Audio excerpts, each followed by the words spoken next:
I'm Larry Menti. Welcome to Jersey Matters. Atlantic City, New Jersey. It seems to be in the newspapers all of the time. It is a section of our area, a section of the country, a city in the country that everyone seems to care about. Many have called it a national treasure. And the man that is trying to turn around Atlantic City is here with us, and we're pleased to have the mayor of Atlantic City, Don Guardian. Sir, I really appreciate you taking the trip up and being on the show. Great to be here. Let's talk about when you were sworn into office in January of 2014. You came in with such optimism, and you came in with a plan, and then it seems like the rug was pulled out from under you. Well, I have to tell you, the plan stays the same. What happened was, I don't think we anticipated all of the trauma or all of the tragedy that's occurred since there. So, I came in saying we had to diversify. That's a new beginning for Atlantic City, that the days of the monopoly of casino gaming is over, and we need to diversify both in terms of tourism, and then we have to think ourselves as a city, not just a tourism destination. We're not just another Jersey Shore town, and that I think government was bloated financially, and we're going to cut back the cost of that, and we're going to cut back on the ridiculous amount of staffing that we have on the city. But back then, not knowing all of this other calamity, I really thought that we would be in a tax decrease by these days, and that having things like Bass Pro opening up next month, and the new Tropicana Health Club, and the new sound and lighting extravaganza show that they're putting on the boardwalk, and a new convention center over at Harrah's, and of course Stockton University coming in with a full campus, that was really going to enliven, create the jobs, bring in new taxes. Never did we think we were going to lose 4 of the casinos. We knew you were going to have fewer casinos. We could see the writing on the wall. Yeah, basically took $5 billion that was spent, that's casino money, gross gaming revenue, in Delaware, Pennsylvania, and New Jersey, that all came to Atlantic City. And 5 years later, you have 30 casinos, you only have $6 billion. So the weakest casinos got to go. And every time you open up a casino, you got to take out a casino as well. Proliferation of casinos far exceeds the the appetite that New Jerseyans, Pennsylvanians, Delawareans have.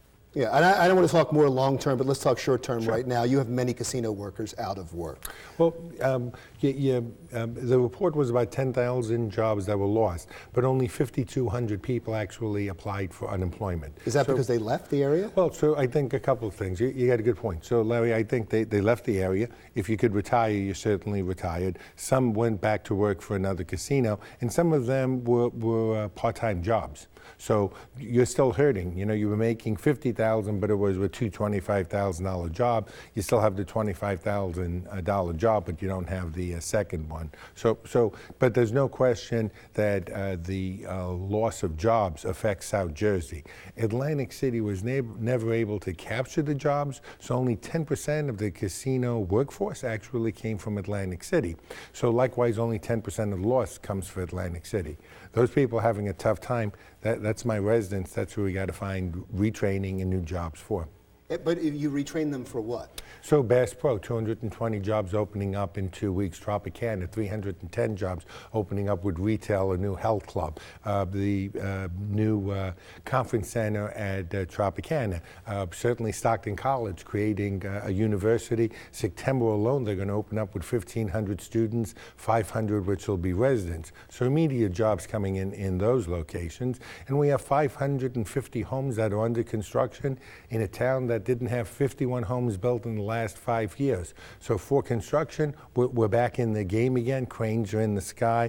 And for some of the jobs, 1,000 jobs or so, we're there. Now, as Stockton opens up the old Showboat as a hotel and restaurant, which they're on schedule to do by Memorial Day, that'll open up a couple of hundred jobs. Revel, that's the one place I can't even guess what's going to happen there. Anything else, I can make an educated statement, or at least I can tell you factually what's going on. Revel, I'll tell you what we think in Atlantic City. We know that you tore down a Catholic church, Holy Spirit, to build that place.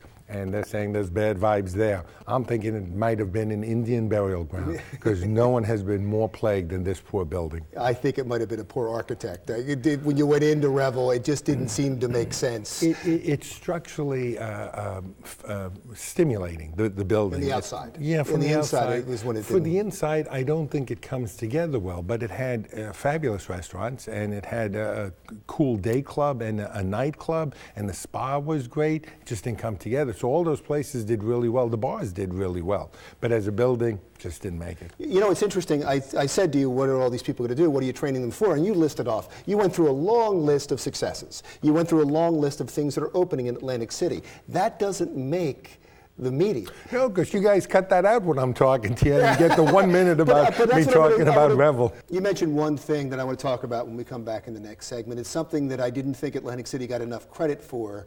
I remember when I was anchoring in Philadelphia, we were talking about the crime in Atlantic City and how it was too unsafe to go there, and the murders that were happening on the boardwalk, and you don't hear about that anymore. We'll continue that conversation when we come back with the mayor of Atlantic City, Don Guardian, on Jersey Matters.